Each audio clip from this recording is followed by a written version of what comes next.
Hello, this is Crazy Cat, and this will be my third installment of the Let's Play Fallen London.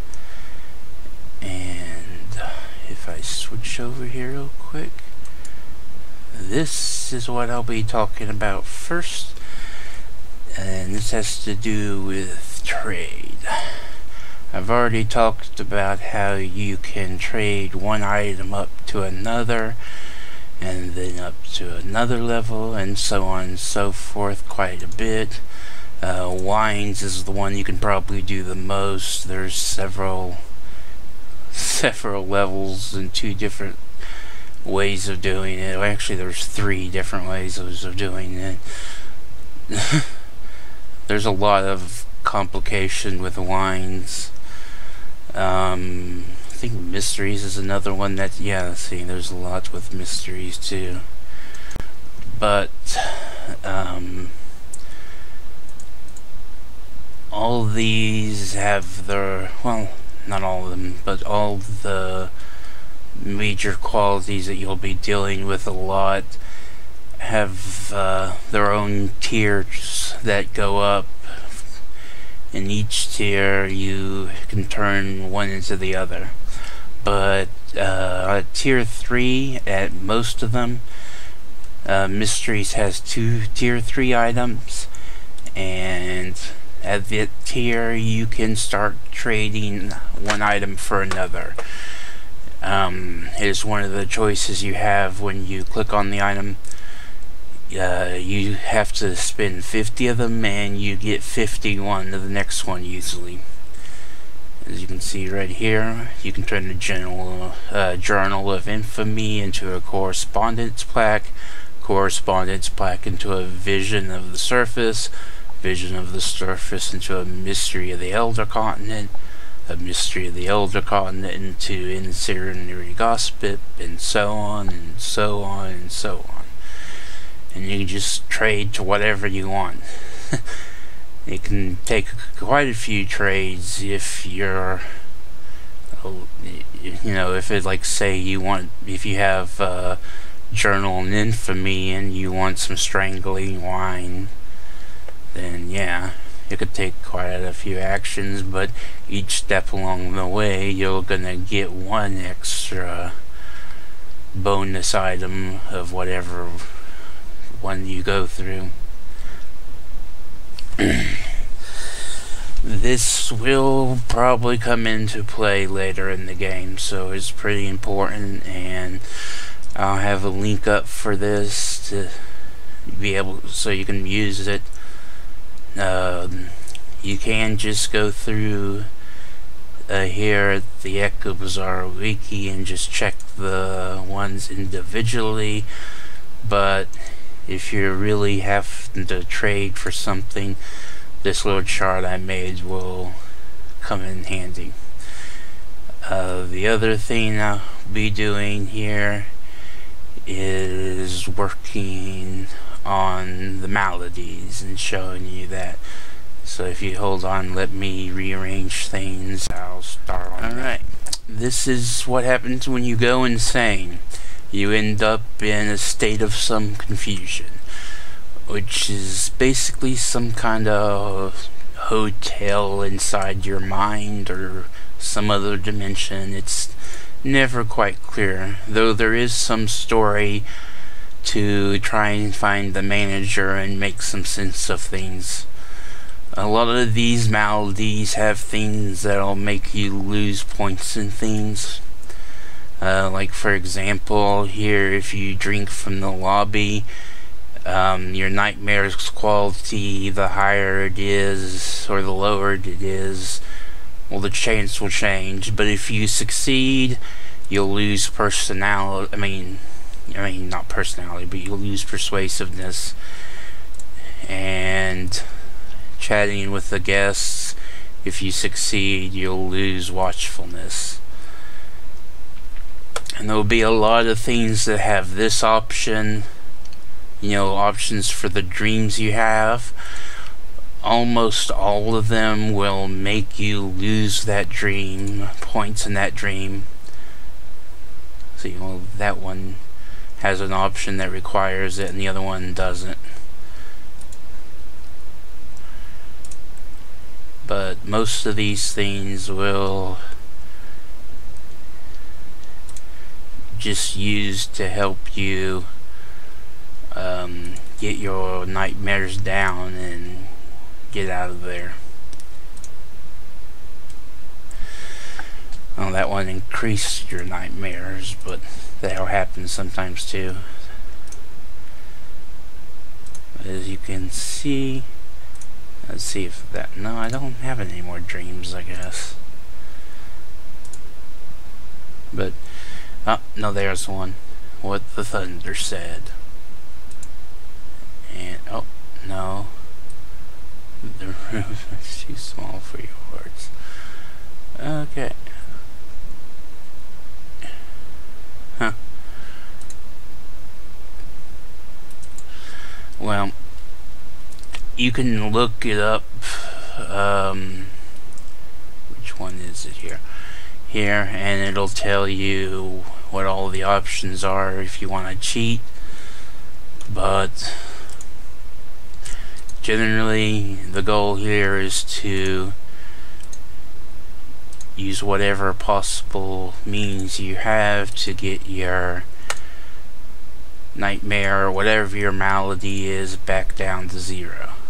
Once you have, you just go back to the thing and you'll wake up back at your lodgings. In the case of nightmares, you will lose 5 change points in each dream. In this case, it's enough for me to lose all of them.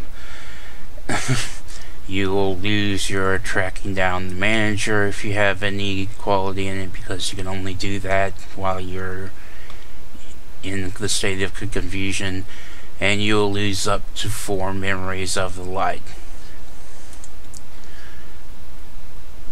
And then you're back out. Oh look, I have a professional reward waiting for me. The training rewards give you quite a boost in whatever you have, so it's, like I said, it's good to have that. Also, something that I didn't bring up, it's a little side thing now, I'll go ahead and go over it. Where are they? Oh, free evenings. Yeah, you get 5 of these every week. Professional perks. Yeah, you can spend 1 to you can spend 2 to lose half of one of your maladies. 1 to get 1 of each second chance, which isn't a really good use of it. And you can spend 4 to gain trade secrets, which can be used in certain stories, or can be used to raise one of your qualities by a fair amount. Alright, the other places are the tomb colonies. When you get sent here, that's when you've got your scandal up too high. As you can see here, the ways it doesn't show, but when you leave here, you will lose either some austere or hedonist. If your hedonist is up real high, then yeah, well, you lose half your austere, and you'll actually leave, get some scandal when you leave.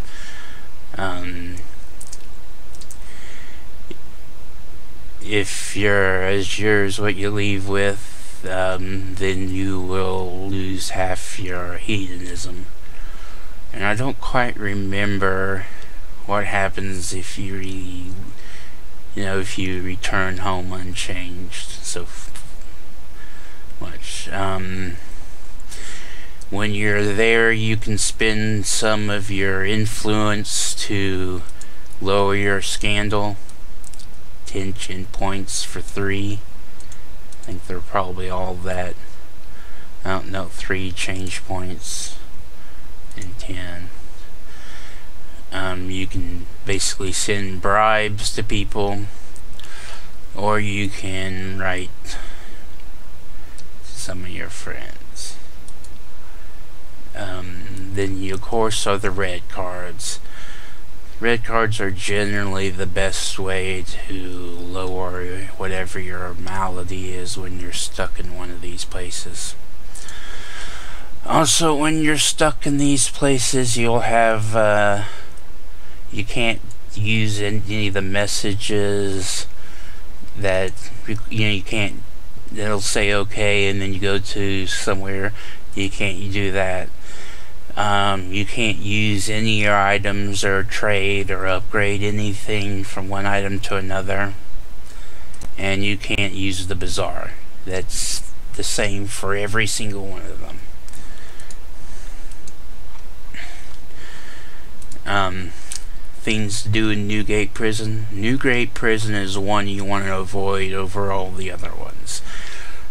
Some of the other ones have some storyettes you can do, and some other stuff like, see, you can meet a smuggler here, and you can capture, when you have really high dangerous storyline, you can actually make friends with a tomb, a bandaged up tomb colony lion.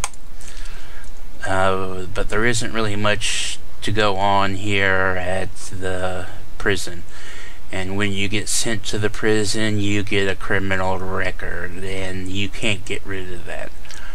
And when you get a criminal record of 5 or higher, then you can't use the potion thingy to, I think I have some of them. No, I don't. I'll just show you what I'm talking about. You can't use this stuff, the instant absolution and absolution. It doesn't work for you anymore after that. And there's probably a lot more effects from criminal records, so it's just best to not get sent here.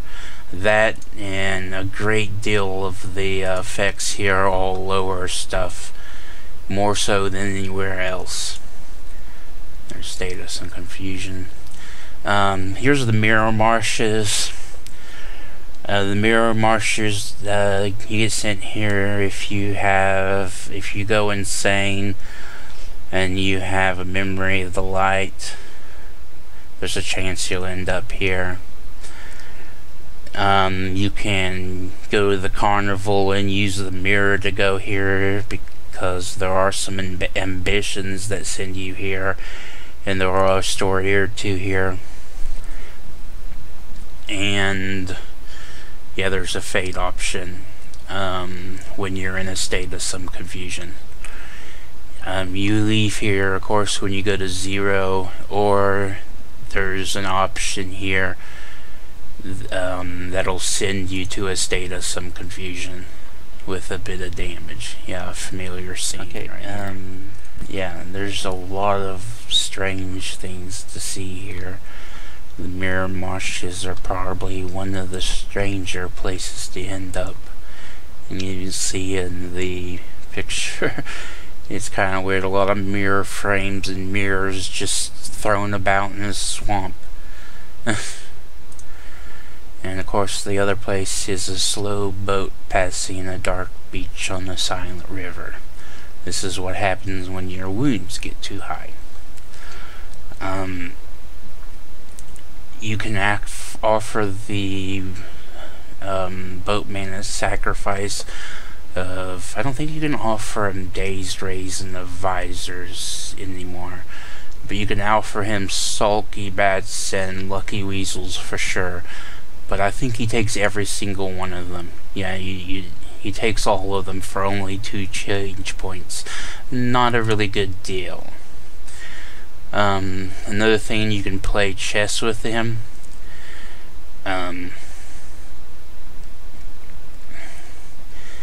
If you have a watchfulness of less than 82, he automatically starts out pretty easy. But once your boatman's opponent starts getting higher, or your wounds are higher, then he starts getting harder and harder and harder, and you won't be able to use any of these other options. They'll all be replaced until you get to the point to a silent inclination of the skull. And this causes you to... Oh, it doesn't. It actually goes higher than this.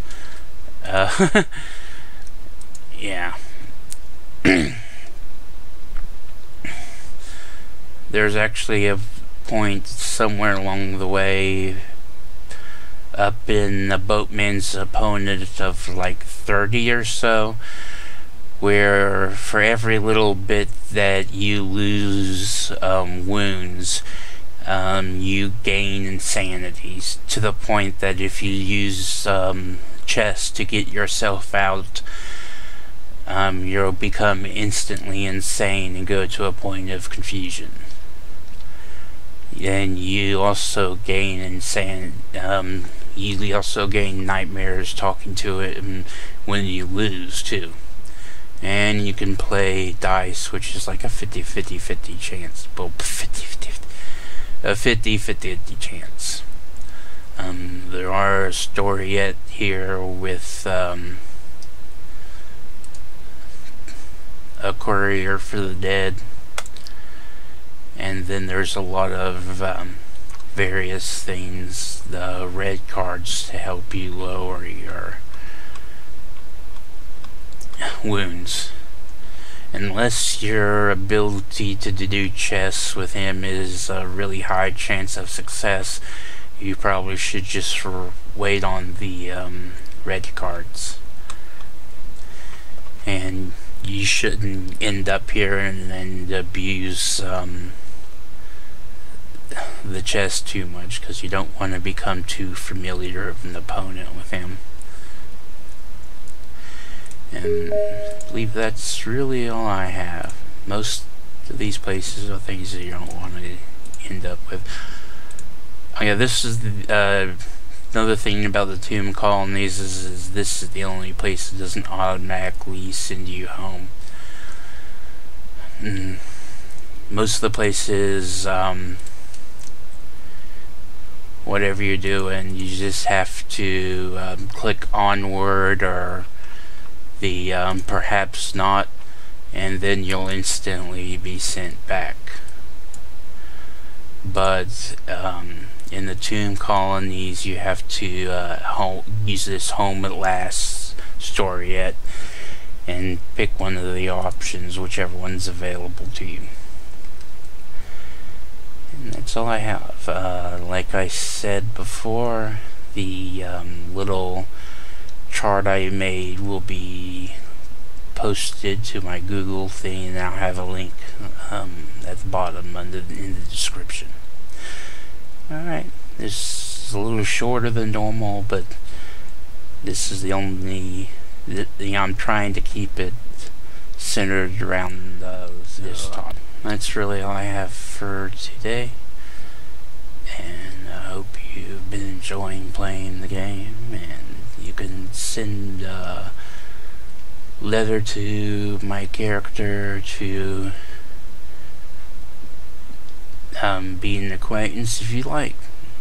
It's up to you. Let me hold on. I'll put a link for that if you like. Alright.